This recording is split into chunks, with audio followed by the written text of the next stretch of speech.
Okay, it's a beautiful day. That song really leads into what I wanted to share today. So, when I asked the Lord, I was prompted to speak on trust, and I wasn't quite sure where to go with that because it's like this big. So, we talked about it, and I came up with a couple of questions. Who is the God I trust? And what is his intention for us?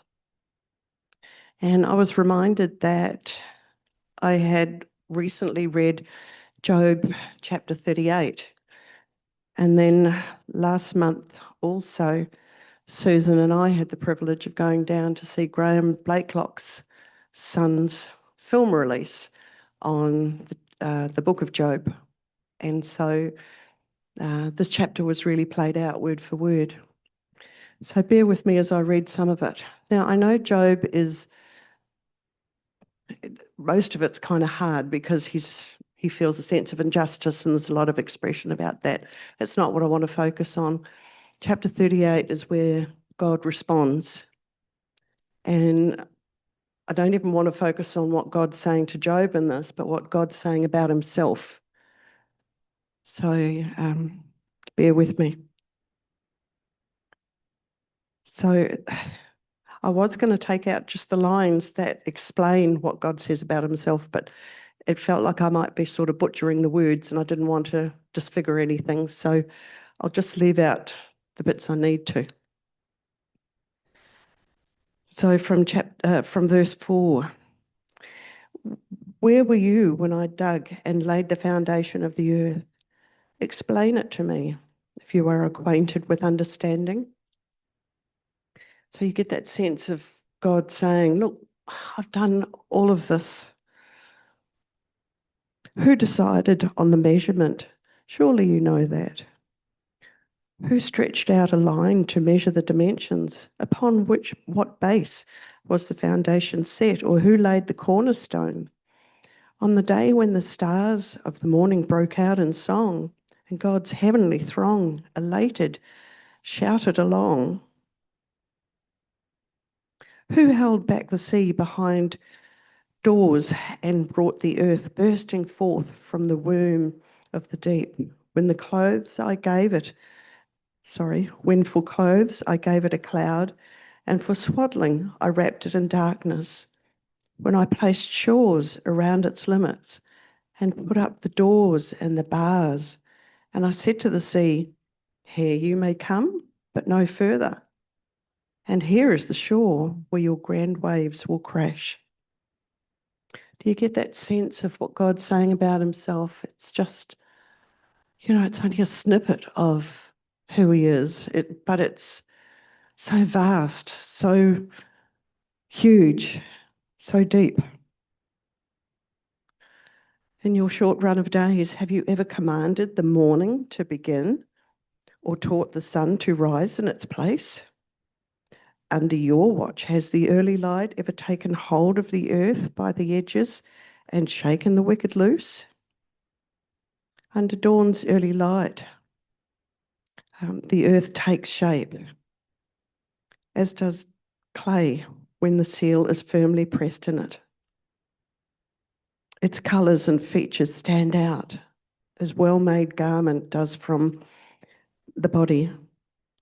Yet the light is withheld from the wicked, and the arm is snapped off the oppressors. Have you entered into the sea's tide waters or trod on the bottom of the ocean, looking for the deepest cavern? Have you found it only for death's infamous gates to be unveiled to you? Or did you catch a glimpse of the gates of the deep darkness beneath the waters? Have you roamed the earth in her entirety, comprehended her vast regions?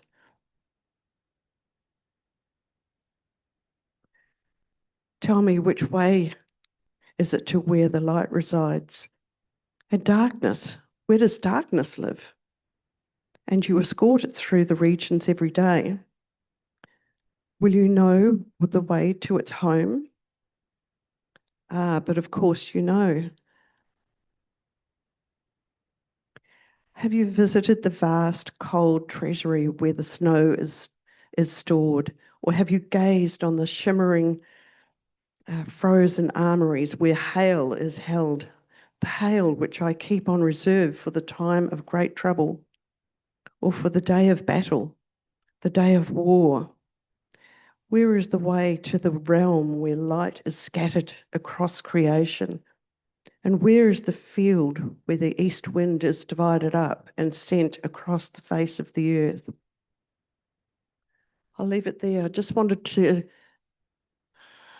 share that, this is sort of God describing himself. He's made these things, and he's so deep, so complex, so thorough, so our words don't describe, do they? Our words are just not enough. So I remember when I read it the first time, my response to him was, that sense of awesomeness, but also a sense of humility. And in fact, that comes out shortly when Job speaks, which is not my lesson today, but that humility in relation to him.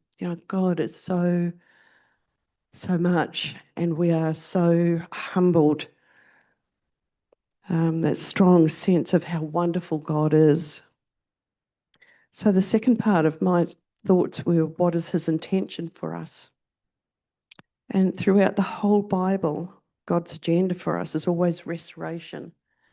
It's about making the way possible for us to be with him, to always return to him. And we know that, well, particularly through the Old Testament, the people were with him and then they failed, and they were with him and then they failed. In Hebrews 13:5, it says, "Never will I leave you, never will I forsake you." And then in Jeremiah 30:22, Jeremiah 32, Ezekiel 36, Exodus 6, Revelations 21, so multiple places, God says, "You will be my people and I will be your God." It's repeated throughout the Bible. It's just drummed into us, isn't it? So I realised that where I started with trust is about knowing deep, which I think I already had. Well, I don't think, I know I already had, but it was in a renewed sense of why I trust him entirely, because he does everything to pursue us, to bring us either to him or back to him. As we know, this was made possible once and for all through Jesus' death on the cross, paying the price for our wrongdoings forever. So let us now take the bread and wine in remembrance of our awesome God.